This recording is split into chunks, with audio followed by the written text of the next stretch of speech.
Before I read this piece, let's hear it for Matt for putting this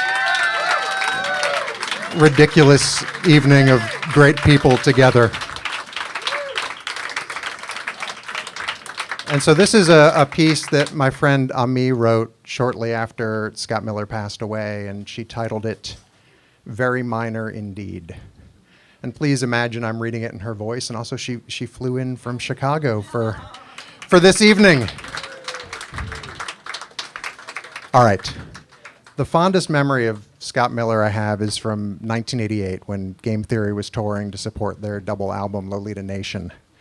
I was a sophomore at Northwestern University, living alone at the Foster Walker Complex, aka the Plex. At the time, I was active as a novice DJ and promotion staffer at the student-run radio station WNUR.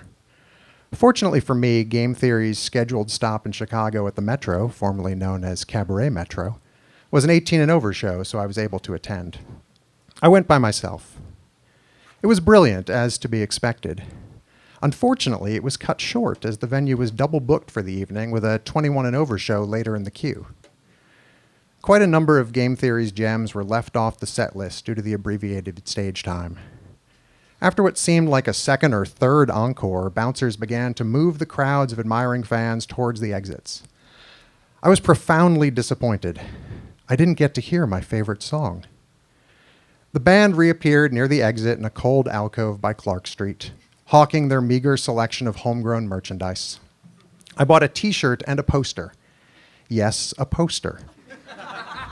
And a rather amateurish one at that. But it was something I could get signed, and it gave me a chance to talk to and gawk at the band's frontman, Scott Miller. Scott signed my poster, and I gushed to him how much I loved his records and how disappointed I was that the show had to end so soon. "You didn't play any love songs," 19-year-old me whined. He wrinkled up his nose and replied quizzically, "Love songs? Well, my favorite is Together Now Very Minor," I continued. He laughed softly. "That's not a love song." Scott then added, "You know, we're playing tomorrow night in Milwaukee at the Odd Rock Cafe. I can put you on the list and then play it for you at soundcheck." I have no recollection what I said next, but I do know he borrowed a pen and a piece of paper and asked my name. "Amie, A-M-I-E, I replied. "Wow, that's a great name," he countered. I rode the L back to Evanston and instantly began scheming a plan to get to Milwaukee the next day. I didn't have a car, which made sense because I didn't have a driver's license either. I babbled on and on about it to everyone on my hall at the Plex. One person who lent a sympathetic ear was our RA, Blake. Blake generously offered the use of his car to me, if I could find a reputable driver. It was a Chrysler Dynasty, a typical mid-sized sedan with the notable exception of a manual transmission. I pleaded with the radio station's promotions director, Wendy.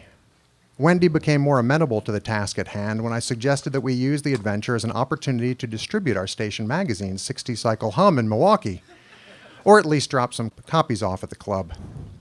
She agreed and discovered, upon acceptance of the car keys, the challenge of driving unfamiliar highways while learning stick shift on the fly. To this day, I have to note that the two of them were saints to indulge my teenage pleadings. I have no idea if the car lending led to it or not, but Blake and Wendy are married with a few kids. So quite the happy ending, if not the end of poor Blake's clutch after we were done with it. Somehow, we lurched our way up to Wisconsin, found the club. Remember, this was back in the days of paper maps, handwritten directions, no cell phones or GPS, and learned, thankfully, that we were on the guest list. We were early enough to enter the venue that there wasn't a bouncer out front checking IDs. I saw the band doing their sound check, and I stood back quietly. After a few takes, the rest of the group left the stage, but Scott remained, and I ventured over to him, if I'm not mistaken, nudged by Wendy to do so. "Hey, you made it," he greeted me.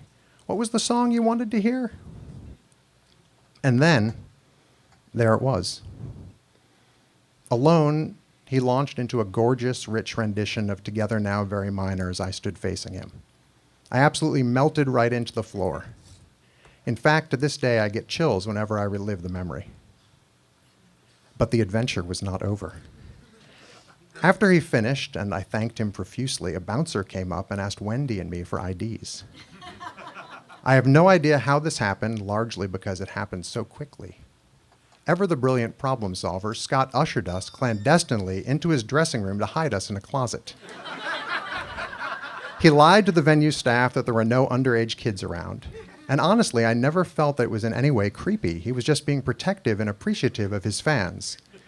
We were crouching, hiding from a really scary bouncer, and at some point, either Wendy or I, probably her, had the common sense to admit defeat and just skedaddle out of there so as not to get Scott in trouble for harboring minors so we could see the show.